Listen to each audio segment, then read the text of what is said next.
This conference will now be recorded. Arjuna said, "O Janardana, O Keshava, why do you want to engage me in this ghastly warfare if you think that intelligence is better than fruitive work?" Purport by Srila Prabhupada, Jai Srila Prabhupada. The Supreme Personality of Godhead Sri Krishna has very elaborately described the constitution of the soul in the previous chapter, with a view to delivering his intimate friend Arjuna from the ocean of material grief. And the path of realization has been recommended, Buddhi Yoga or Krishna consciousness. Sometimes Krishna consciousness is misunderstood to be inertia, and one with such a misunderstanding often withdraws to a secluded place to become fully Krishna conscious by chanting the holy name of Lord Krishna.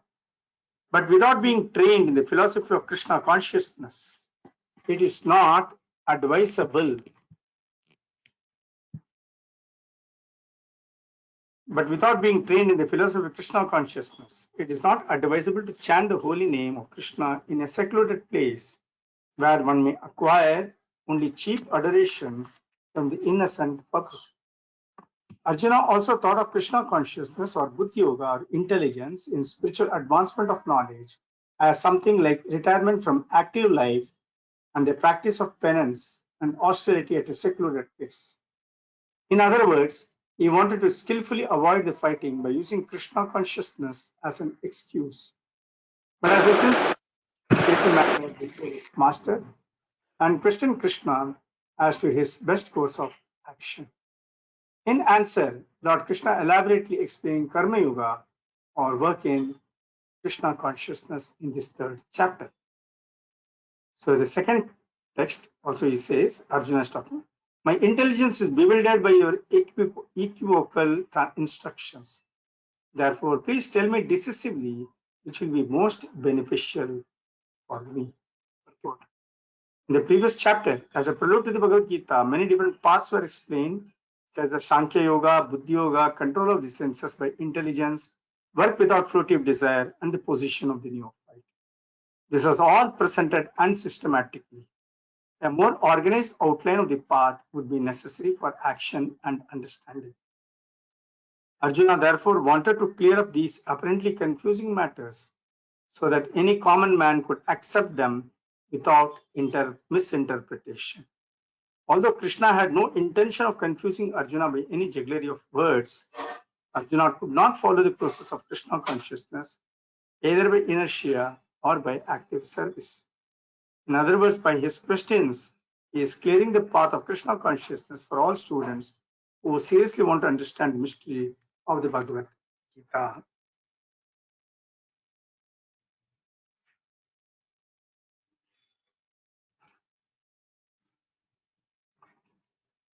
So in the beginning, the introduction, some prayers are given. So I'll just chant those prayers. If you have the book with you, just go to the introduction, the first page. And in the first page, you can see this, what I'm repeating. Om Ajnanan Timrandasya Jnananjana Shalakaya Chakshur Unmilitam Mena Tasmai Sri Gurave Namaha Sri Chaitanya Manobishtam Stapitam Mena Bhutale Swayam Rupa Kadamahyam Tadadisvapadantikam Vandeham Sri Guru Sri Utapadakamalaam Sri Gurun Vaishnavamscha Sri Rupam Sagarjatam Sahagana Raghunatanvitantam Sajivam Sadvaitam Savadutam Parijana Sahitam Krishna Chaitanya Devam Sri Radha Krishna Padan Sahagana Lalita Sri Vishakhanvitanscha He Krishna Karuna Sindhu Dinabandho Jagatpate Gopesha Gopika Kanta Radha Kanta Namostute Tapta Kanchana Gaurangi Radhe Vrindavaneshwari Vrishabhanu Sute Devi Namami Hare Priye Vancha Kalpatarubhyascha Kripa Sindubhya Evacha Patitanam Pavanebhyo Vaishnavebhyo Namo Namaha Jaya Sri Krishna Chaitanya Prabhu Nityananda Sri Advaita Gadadhara Srivasadi Gauravakta Vrinda. Hare Krishna Krishna Krishna Hare Hare, Hare Rama Rama Hare Hare. Mukha karoti vachalam pangum langayate girim yatkripa tamaham bande Sri Gurum Deenatarinam Paramananda Madhavam Sri Chaitanya Ishwaram.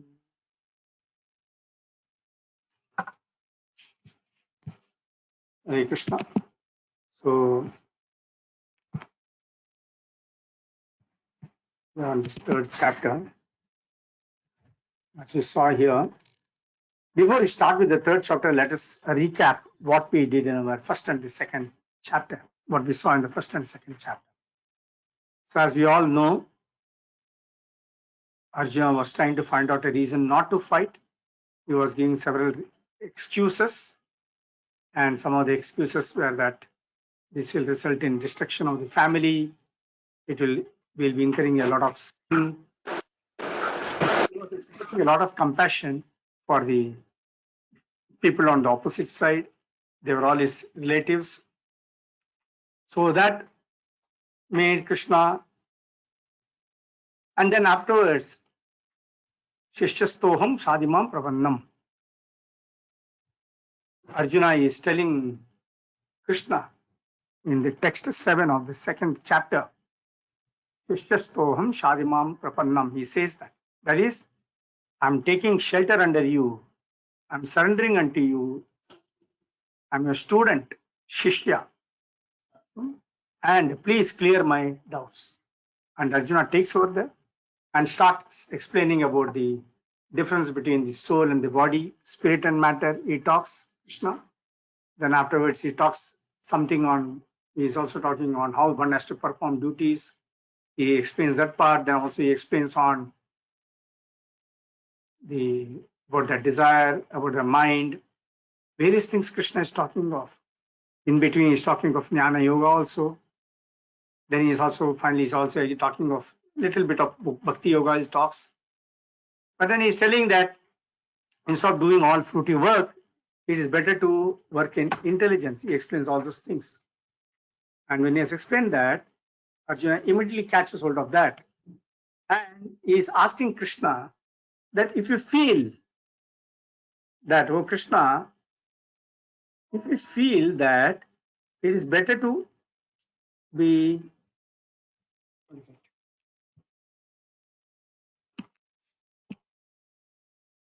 Okay, Shiva, why do you urge me to engage in this ghastly warfare if you think that intelligence is better than fruity work?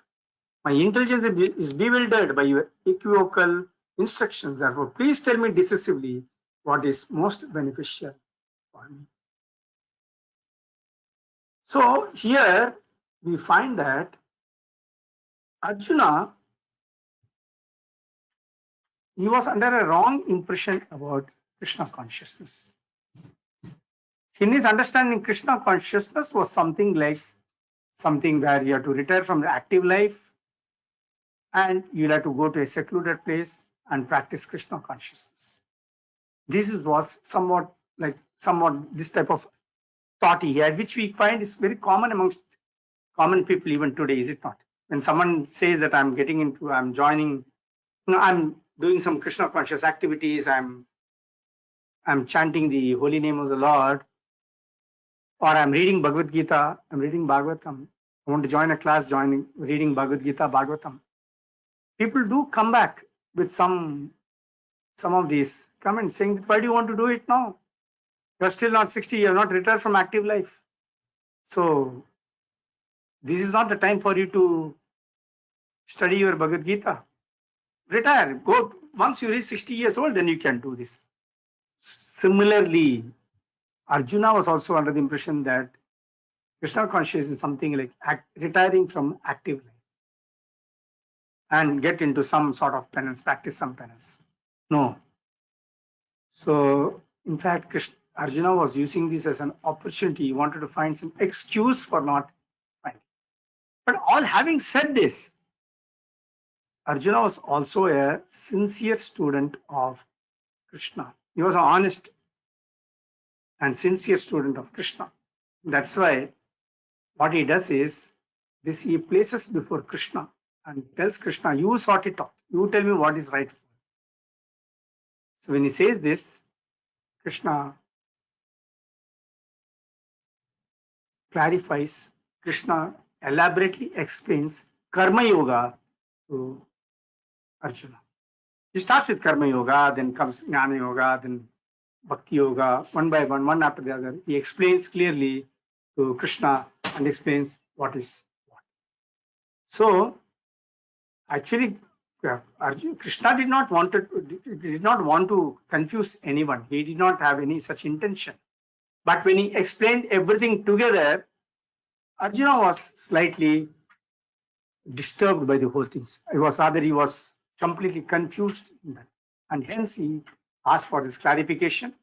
And maybe it's possible that Krishna himself created the situation where Arjuna is confused, and thereby this whole thing he gets an opportunity to explain. So when he's saying this, then Krishna starts explaining it, and he comes to the third text of this particular chapter. He says, the Supreme Personality of Godhead said, "O sinless Arjuna, I have already explained that there are two classes of men who realize the self. Some are inclined to understand it by empirical philosophical speculation, and others by devotional service.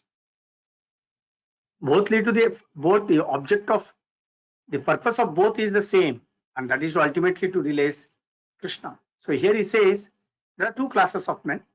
Anyway, one is who get into this analytical study that is called Sankhya Yoga. We studied Sankhya Yoga in the previous chapter. And there's also another one class of men who can do Karma Yoga, that is Nishkama Karma. Nishkama Karma means there is absolutely no desire in what they are doing. Their purpose of doing it was only for the purpose of satisfying Krishna. And that is also called Buddhi Yoga. So in Sankhya philosophy, in Sankhya Yoga, what we saw in the previous chapter, actually Sankhya philosophy yoga is an analytical study of the spirit and matter. So people apply their intelligence, they speculate, they try to understand what they have read, and by experimental knowledge and a bit of a philosophy, they try to understand who Lord Krishna is and what is the relationship, what is the Atma, what is the relationship of Atma with the Supreme Lord Krishna. These are the things that they try to understand. Another class of men is the Karma Yogis, who engage themselves in Krishna consciousness.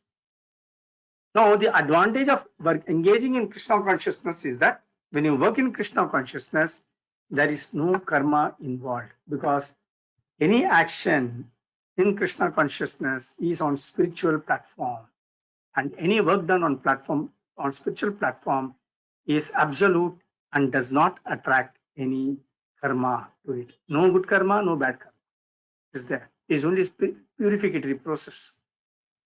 There is no karma involved. And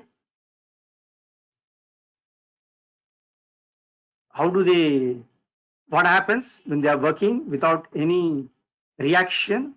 Automatically they get released from the bondage of action. There is no bondage, comes only when the karma is there. When there is no karma, there is no question of any bondage. So there is no bondage in that. And what do they do when you work in Krishna consciousness? You are working for the pleasure of Krishna. It's totally dependent on Krishna, and all the senses are engaged in the service of Krishna. What is the result of this? The result of this is that when you're working in Krishna consciousness, you are able to establish a relationship with Krishna. And who is establishing that relationship? When we say you, who is that? You means the Atma. The concerned Atma is able to establish a relationship with the Supreme Lord Krishna. So in Nishkama Karma, that is in Karma Yoga, one, by engaging all the senses in the service of Krishna, one is able to establish a relationship with Krishna. So last time in the class, we discussed about this. It talks of 2.61, the verse. If we say just 2.61, it will be very difficult to understand what this 2.61 is. But if we just try to recall, what is the story of Ambarish Maharaja and Durvasa Muni? People remember that? You have anyone remembers what is the story between Durvasa Muni and Ambarish Maharaja? You can put in the chat yes, or you can raise your hand. What happened in that case in Ambarish Maharaja and Durvasa Muni? Durvasa Muni was a great yogi. Ambarish Maharaja was a great devotee of the Lord. And what was Ambarish Maharaja doing? Ambarish Maharaja was totally in Krishna consciousness because he was engaging all his senses in Krishna consciousness. Is it not? Chanting his holy name. Yes. So when he was engaging all his senses in Krishna consciousness, he was 100% Krishna conscious. And also Durvasa Muni, although Durvasa Muni was a great yogi, he lost his soul. He became very angry at Ambarish Maharaja. But Ambarish Maharaja did not lose his cool. He was very cool.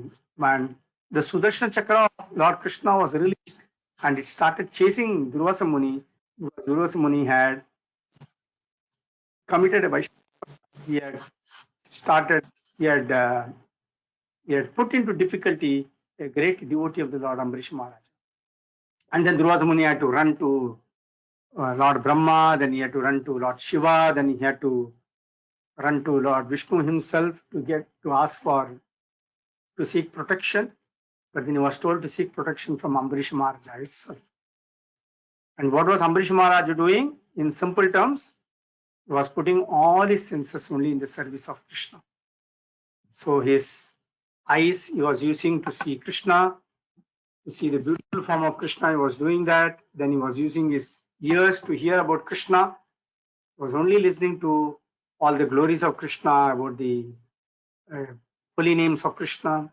His nose he was using to smell the flowers offered to Krishna, the incense offered to Krishna. The tongue he was using for chanting the holy name of the Lord or for eating prasadam, food offered to Lord Krishna. The tongue is the most difficult part in the body to control. Tongue is the one which is uncontrollable actually. Many times we say we don't want to talk something, we don't want to talk, but then finally we utter it out. We are not able to control the tongue. Or we want to keep on eating something or the other, whatever is available that we eat. We do all these things. But the tongue can be brought under control by the same process of vibration, but then that vibration is used for vibrating the name of Krishna, chanting the holy name of Krishna, and by eating prasadam. When we do that, what happens is the tongue automatically comes under control. So the tongue was under control, the hands were used for decorating the altar of Krishna, the legs were used to go to the temple of Krishna. This is how Ambarish Maharaja was using all his senses in the service of Krishna. And this is how he became totally Krishna conscious. And when he became, this is the simplest way of controlling all the senses of our body and not by artificial means, yogic means. So Krishna, the Supreme Person of Godhead said, "Oh Arjuna, I've already explained that there are two classes of men who realize this self. Some are inclined to understand it by empirical philosophical speculation and others by devotional service." And the next verse, Krishna is saying, now this is again coming to under the empirical philosophy, like Durvasa Muni, what was he doing? He was trying to abstain from work. So not by merely abstaining from work can one achieve freedom from reaction, nor by renunciation alone can one attain perfection. Krishna again explaining further. Now some people feel that there is, if you work, then only the karma comes, right? So if you don't work, then there is no reaction, no bondage. So some people also think like that. And some people think, let us renounce everything and take up sannyasa. Even if you are renouncing everything and doing sannyasa, you at once become as good as the Supreme Lord. because you have sacrificed everything. But Krishna is not approving of such methods.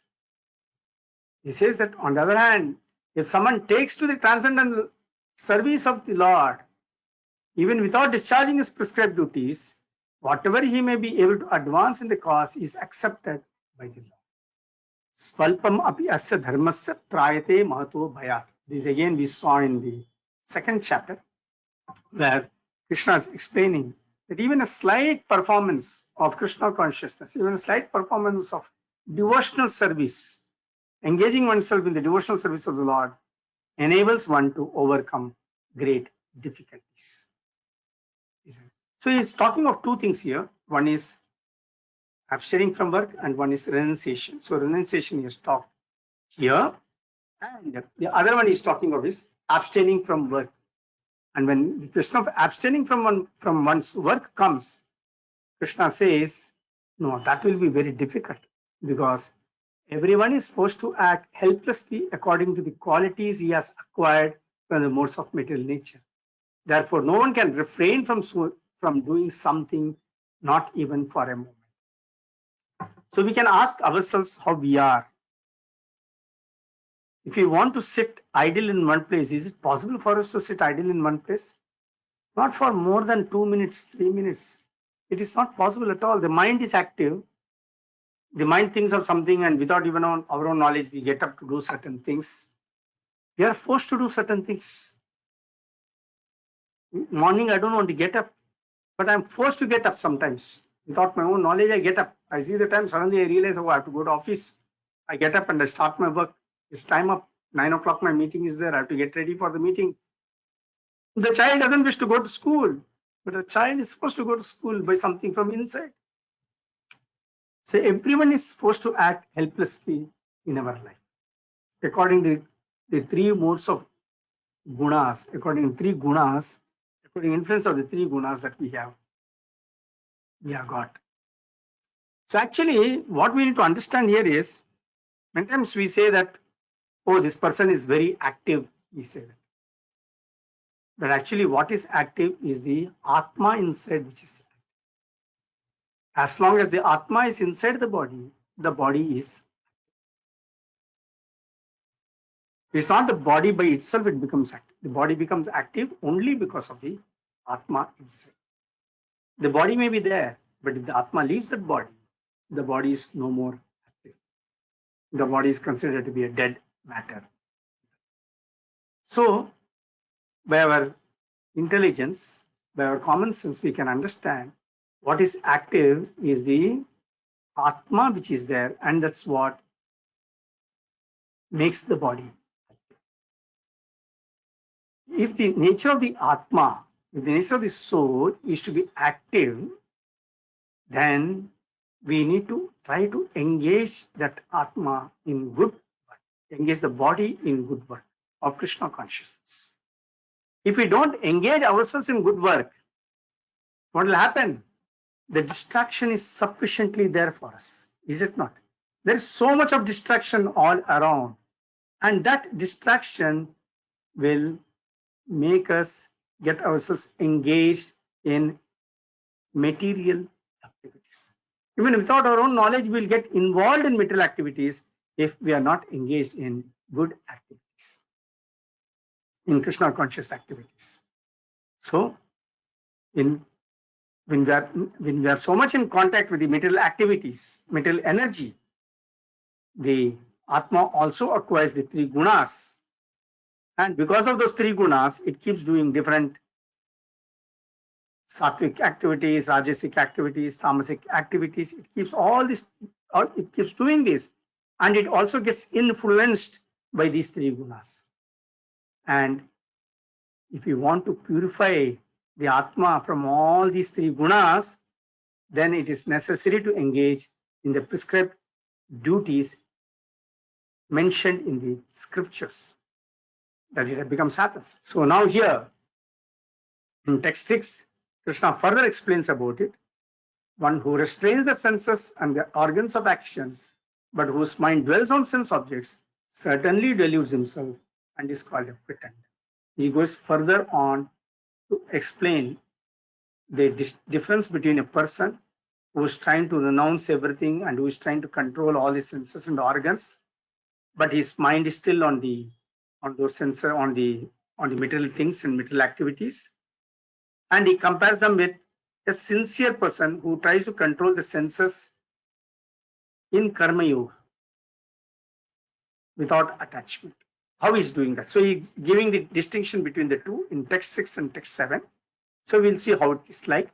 In text 6, as we can see here, Krishna is explaining about the pretender, the cheater.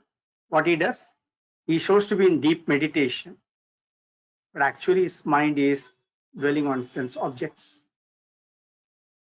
When such a thing happens, his philosophy has got no value. He may be a learned person, but if his mind is still engaged in sensual pleasures, then what happens is whatever knowledge he has got, that knowledge gets stolen. It gets taken away by Krishna. It is not easy for him. Everything can be. He can be so much influenced by the illusory energy of the Lord that he may forget Krishna consciousness also.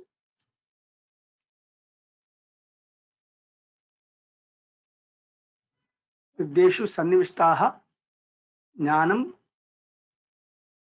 sarvasya chaham mridi sannivishto matta smrti jnanam apohanam cha. Krishna says, sarvasya chaham mridi sannivishto matta smrti jnanam apohanam cha. Krishna says in Bhagavad Gita, says that sitting inside as Paramatma, inside every body as Paramatma, as a companion of Atma, Krishna knows what a person is thinking, what a person is doing. Everything is a witness to everything. So when a person is trying to be in deep meditation, trying to cheat somebody else, maybe the other person may not know. The innocent persons may not understand that this person is cheating. But Krishna surely can make out whether that person is cheating or not. So what he says, Hridasya chaham hridi sannivishto, that is sitting inside the heart, hridi sannivishto, matta smritir jnanam apohanam cha.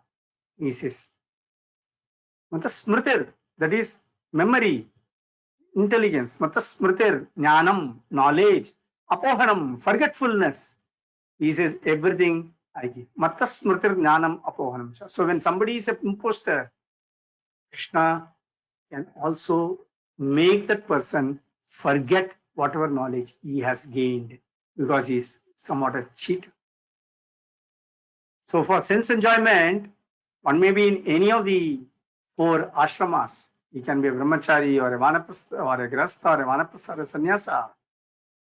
And if he follows the rules and regulations prescribed for each of the order of society, then there can be gradual purification that can take place. And it's a gradual process of purification, then you come to Krishna. But then the simplest method for a sincere person, he can engage, he can control his mind simply by engaging his senses in karma yoga.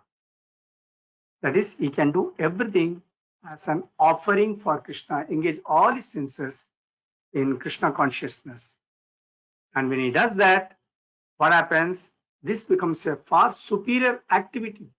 And that far superior activity enables one to regulate the mind, regulate the senses, everything in Krishna consciousness. Just like Ambarish Maharaja did.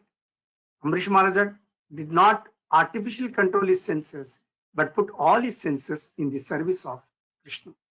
When he put all his senses in the service of Krishna, automatically all his senses came under control. So this, even we can do it. It's a very simple method of doing it. And this brings in a lot of bliss and enjoyment, also happiness also. And then that's why Krishna explains in the 8th verse, perform your prescribed duty, for doing so is better than not working. One cannot maintain one's physical body without work. Arjuna is a great devotee of Lord Krishna. He's a very close friend of Krishna. So he's a very sincere devotee. So Krishna did not want Arjuna to become a pretender, but he's encouraging Arjuna to do his prescribed duties as a Kshatriya. And Arjuna was also a Grahastha and also a Kshatriya. He's a Kshatriya Grahastha. So Krishna was trying to explain to him that you remain in whatever position you are. You are a Grahastha, you are a Kshatriya, both in the Varnashrama is taking both Varna and Ashrama is explaining that, and perform your religious duty. And when you keep on performing your duty in whichever ashrama you are situated in, whichever Varna you are there, what happens is there is a system. This is a system given to us by the Varnashrama system, whereby gradually we can all get ourselves purified by doing whatever work we are expected to do. And in this connection, Krishna is saying that you can't run away from your work. You have to do your work, because even to maintain one's body and soul together, some work has to be done. And work should not be given up capriciously without purificatory, materialistic, without purification or because of materialistic propensities. One should not do the work. And the last verse of the day, where Krishna says, work done as a sacrifice for Vishnu has to be performed. Work done as a work done as a sacrifice for Vishnu has to be performed. Otherwise, work causes bondage in this material world. Therefore, O son of Kunti, perform your prescribed duties for his satisfaction. And in that way, you will always remain unattached and free from bondage. Work done as a sacrifice for Vishnu has to be performed. Otherwise, work causes bondage in this material world. Therefore, son of Kunti, perform your prescribed duties for his satisfaction. And in that way, you will always remain unattached and free from bondage. Now, sacrifice, we all know. Yajna, people know what is that. Yajna means a fire sacrifice. This fire sacrifice and yajna, for whose purpose we do that? It is done for Yajneshwara. Yajneshwara is another name for Lord Vishnu. That means whatever yajna one performs, whatever sacrifice one performs, that is meant for the satisfaction of Lord Vishnu. And when we do this yajna, so when we are doing this for the purpose of satisfying Krishna, so whether we do yajna or directly serve Lord Vishnu, both are one and the same. And so what is Krishna consciousness? Krishna consciousness is therefore performance of yajna, because both are one and the same. Both are for the purpose of satisfying Lord Vishnu only, Lord Krishna only. So in Krishna consciousness also we do activities for the satisfaction of Krishna.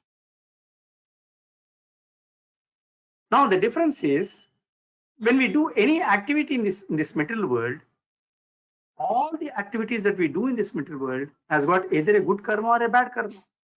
There is always a karma attached to the work that we do. And because there is a karma attached to all the work that we do, if there's a good karma, then we need to enjoy the fruits of that good karma. So for that, if not in this janma, we have to take another janma, another birth to enjoy those fruits. If you have done bad karma, then we have to either get the results of that bad karma either in this birth itself, in this life itself, or in order to get the punishment, we have to take another birth in this universe. We have to take that. It could be either in this world or in one of the 14 worlds. It could be. But when we are doing actions in Krishna consciousness, when we are doing activities for the pleasure of Krishna, then we are in that liberated stage, because there is no karma attached whenever any action is performed on the absolute plane. Any action connected with Krishna consciousness has got no karma attached. It may appear to be a material activity. Although it will be a material activity, although it is performed by the same body, still it has got no karma attached to it. This is a great science, actually. With our limited intelligence, it is very difficult to understand this science. That's why this science, this great art of doing work, has been explained by Krishna in Bhagavad Gita very elaborately. Therefore, whatever activities we are performing, we have to perform it very diligently. And how do we learn this? What is an action in Krishna consciousness and what is an action in material consciousness? How do we learn this? We learn it only from the devotees of the Lord or under the direction of a spiritual master, under the direction of a guru. Only a guru, an expert guru, can guide us and teach us what is an action in material consciousness, what is an action in Krishna consciousness. Although both the activities appear to be same, there may be two persons doing the same activity, but one activity will be treated as a Krishna conscious activity and another activity will be treated as a material activity. It all depends upon the frame of mind in which we do it. It's simply the frame of mind with which I'm doing it. Nothing else. So when I put the various organs of my body in the service of Krishna, that becomes a Krishna conscious activity. When I use the various organs of my body in material activities, material things, that becomes a material activity. This is a simple definition. But when we go forward and forward, when we see, we will understand it more and more. Give you an example. I go to the market. I buy some flowers. There are some beautiful flowers I see in the market. I buy it. So I have liked those flowers. I bought it. And now what I want to do that flowers is, because it's so beautiful, it's so fragrant, I got two options available. Either I offer it to Krishna, and after offering it to Krishna, I smell that flower and enjoy that fragrance. One option. Or I immediately smell the fragrance. Oh, what a great fragrance. I smell it, then put it on my head. I keep it on my head. Now here you see both these activities, the activities of buying flowers because it is very fragrant, it is very beautiful. In one activity, when I offer it to Krishna, then afterwards smell the fragrance of the flower, I've converted it into a Krishna conscious activity, because what I have done is I've offered it to Krishna for his pleasure, then I have smelt it. So what has happened is I have made that a Krishna conscious activity. First I have given it to Krishna. Second, I have not remembered Krishna at all. Without remembering Krishna, I have simply smelled the flower and I have been trying to enjoy the fragrance. So that has become a material activity. Subtle difference. There's not much of a difference, but a guru can point out to us very easily what is a Krishna conscious activity, what is a material. I buy some sweets, excellent sweets, so tasty it is. I offer it to Krishna first as bhoga, then accept it as prasada. That becomes a Krishna conscious activity. Without offering it to Krishna, I just eat it. That becomes a material activity. Simple things in our life. Are we changing our positions? Are we giving up all our jobs? No, we are not doing that. Have we retired from our job, resigned from the job, go and only sit and simply chant Hare Krishna mantra? No, we are not doing any of those things. In whatever position we are, in whatever ashrama we are, whether we are a grasta or a vanaprastha, whatever it is, we are in that ashrama only, but engaging ourselves in services for the satisfaction of Krishna. So when we are doing for the satisfaction of Krishna, nothing is being done for our own sense gratification. So when we do something like this, what happens is we are not only becoming free from the reactions of karma, but also we are gradually elevating ourselves to transcendental loving service of the universe. And that's how we raise ourselves to the kingdom of God. That's how we establish very soon a relationship with the Supreme Lord Krishna. So with these 9 verses of the 3rd chapter, I'll stop the class here. If any one of you have got any questions, please ask me the questions. Whatever I can, I will answer it. Later on, I want to also spend 10 minutes with you, 10-15 minutes with you on showing how to chant Hare Krishna mantra, because I think all of you have got the bead bag with you. Last time we have given it. If you already have the bead bag, then we will discuss that chanting also. Hare Krishna.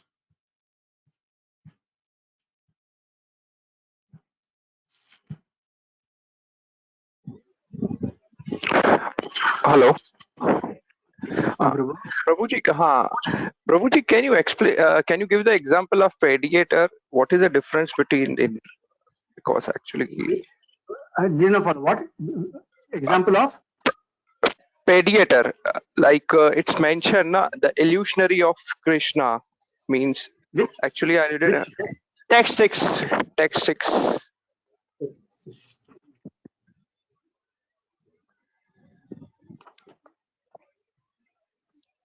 One who restrains the senses of action, but whose mind dwells on sense objects, only deludes himself and is called a pretender. That's the one. Yes. Huh? Can you give us the example? What is the difference between the? Yeah. Okay. Very simple. You have got so many pretenders in this market, right? Who claim themselves to be great yogis, great devotees of the Lord. And what do they do? They claim themselves to be the great devotees of the Lord, but somehow or the other they want to extract something out of you. They are seeing how to extract some money from you, or how to get some. Although they are yogis, they claim they still have attraction towards the opposite gender. They have got attraction for wealth. So these are all pretenders who are making just show of a great devotee, and as a pretender of they are all pretending like a great devotee, but then their mind is constantly thinking of how to get some material benefits here, either in terms of some wealth, asking the followers to give them something. They give some mantra, and for that mantra they charge a special price. They take it. Their intention is not that somebody progress in Krishna consciousness, but their intention is how to extract something out of you.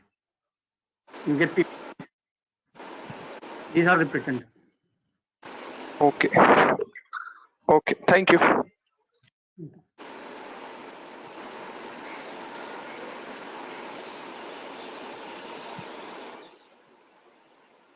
Yeah. Any other question?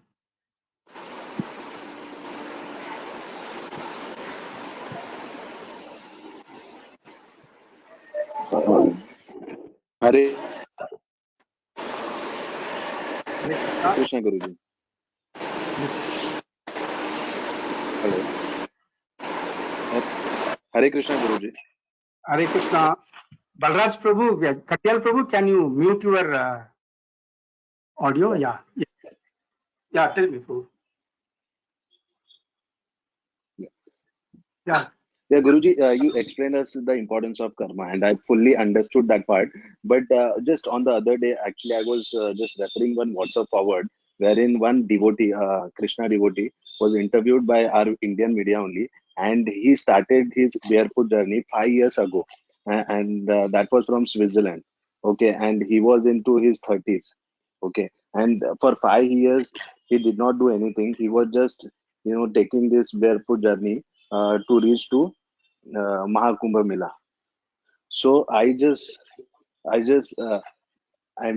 understood the importance of karma. So is that, allowed that you have to live up everything at your 30s, and you have to take a long journey to reach at Kumbh Mela, and to establish yourself as a devotee?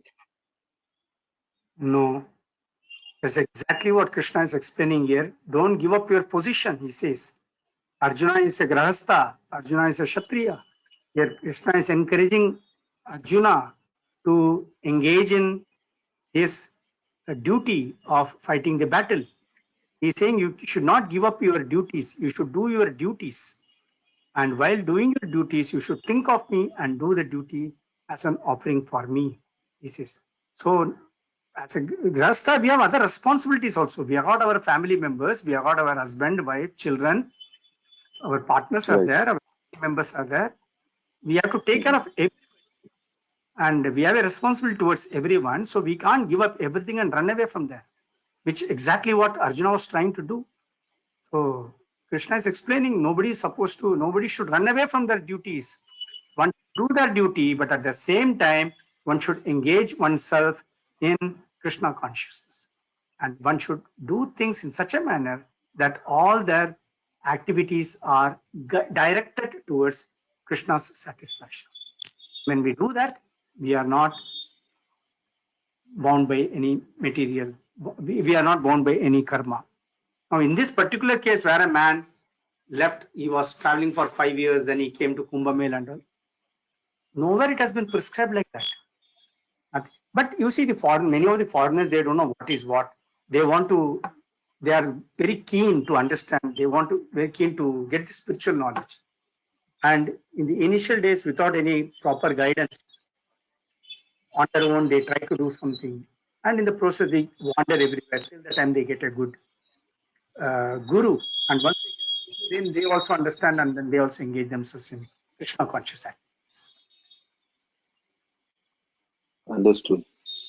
Thank you, Guruji.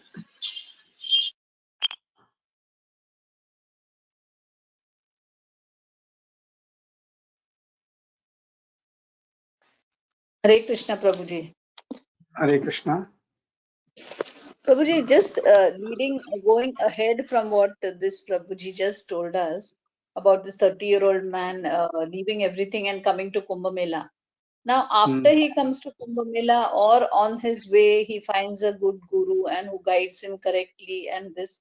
So then, should he just get into Krishna consciousness and start seva in Krishna consciousness, or should he be encouraged to go back, resume his duties, and then engage in Krishna consciousness while he is doing get back into Grihastha type life? In this particular case, we don't have the full picture of the person who left. Why did he leave? And what are his obligations? How is he placed in his life? We do not know anything like that. But ultimately, what one has to understand is, if that man, if he is being encouraged to be in Krishna consciousness, and he wants full-time devotee of the Lord, he wants to engage himself full-time into Krishna consciousness, nothing wrong in that also. Correct. In fact, he can do that. Yes, he can do that. In fact, in ISKCON, you have got so many boys and 20s. Yes, and most of these people, if you see, many of them have completed their IITs, their MBAs, CS, engineers. They have completed their studies, and they have come into full-time consciousness. Highly educated, yes, Prabhuji. Yes. They come to Krishna consciousness, and full-time they serve Krishna, and they are into it. So it depends upon individuals. The case varies from individual to individual. So even if they do that, that is not a wrong thing. I mean, that is one way of pursuing Krishna consciousness. Yes, that's not a wrong thing to do. That's also but one need not forcefully push oneself into giving up all the jobs, and it's like in this case, in the case of most here in this group, everybody is a grahastha. Everybody is a married. So we should not give up just like that and run away. We can be a grahastha.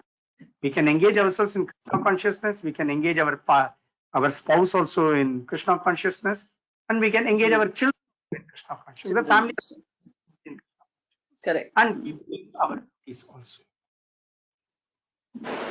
Guruji, a small Krishna, confusion here.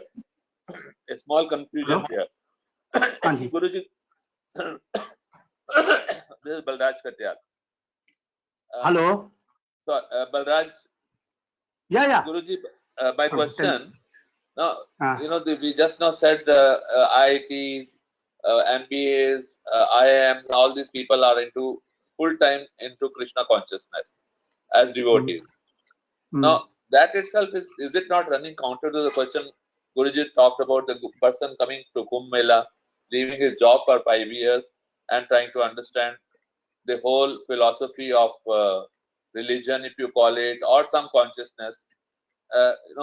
So I see the person who is leaving is highly educated or a qualification, attained at a lot of effort, with lot of effort, not to give it back to the society, which he could have done, and at the same time does his devotee duties as a devotee in time other than the time which he is required to devote to the job. Now I'm confused on that. No, you are looking at things to be given back to the society and all these things you are saying. That. No, not see things to be given back to the society. There are many others also can keep on giving back to the society. But there are, take the society as such. There are so many people who have come out of the IITs or CAs or doctors and all. Not everyone to the society. There are some people who are giving to the society and some are not giving back to the society. No, should he not give it back? Right? Those who are not giving back is maybe one can evaluate them separately. But on a basic question is that okay? I have attained a very strong important degree or qualification, and that qualification is needed by the society for its furtherance. Now, this important qualification and all what you are saying is all from the material platform you are seeing. Yes. No, so that's the karma for it. No, that material platform, platform is if I have attained a qualification as IIT graduate, I have some knowledge which I should give back to the society. Is what we are talking of karma. I'm not running away from that karma which I should have been doing to get into. I'm not, I'm conscious about the word, whether I should use the word Krishna consciousness or not here. So he can be a devotee still in his time, as you rightly said, after he performing all his karmas to the society, to his family, to the system. Then he goes to, do the Krishna consciousness duty. All right. Now listen. Both the cases. If you see in ISKCON, you have got devotees who are IITs and all who are also full-time devotees in Krishna consciousness. We also got people who have come out from IITs who are grastas and they work in companies and still they are also Krishna conscious. So we have got both. Not that all the IITs, all the people in Krishna consciousness have given up their jobs or anything like that. It is both. It depends upon the individual's concern. But no, in Bhagavad Gita, Krishna is saying that you have to give up everything and completely surrender. You should not do any activity. You should not perform any activity in the ashrama in which you are. That is a point that you drive here. If a person is giving up his activity, job, that is his individual choice. But further, over and above that, he is also doing a greater contribution in the sense that he is also trying to ultimately teach people how to lead a peaceful, happy life by taking consciousness. You see, material life does not necessarily bring you happiness. Other material doesn't bring happiness always. It gives temporary happiness, peace of mind. So life brings continuous. The spiritual life brings you peace of mind, happiness it brings, and that's Krishna consciousness is all about. One may be completely 100% involved in material activities, doing all the material activities. At the end of the day, if he is not happy, what use is that material life? But if a person is engaged in spiritual life and if he is able to lead a peaceful life, the purpose is a man is working hard day and night only to get that type of happiness. But how many are getting that happiness? Something or the other keeps disturbing the mind, is it not? So one may be educated, not educated, one may be from IIT, not from IIT. Whatever it is, everyone is eligible to become Krishna conscious. Everyone is eligible to become Krishna conscious. Everybody can take it and engage oneself in Krishna consciousness with the ultimate aim of connecting with the Supreme Lord and leading a peaceful, happy life. Ultimately, all of us want to lead a peaceful, happy life. That is the nature of the soul, Atma. And the ways and means are given here by engaging oneself in Krishna consciousness.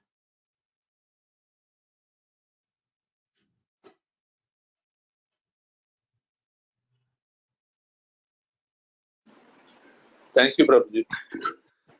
Welcome.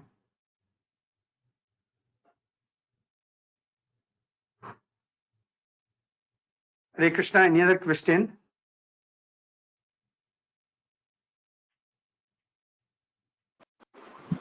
No, Prabhuji. Okay, Hare Krishna. So I'll just show you about the chanting. We'll take up the chanting class and we'll see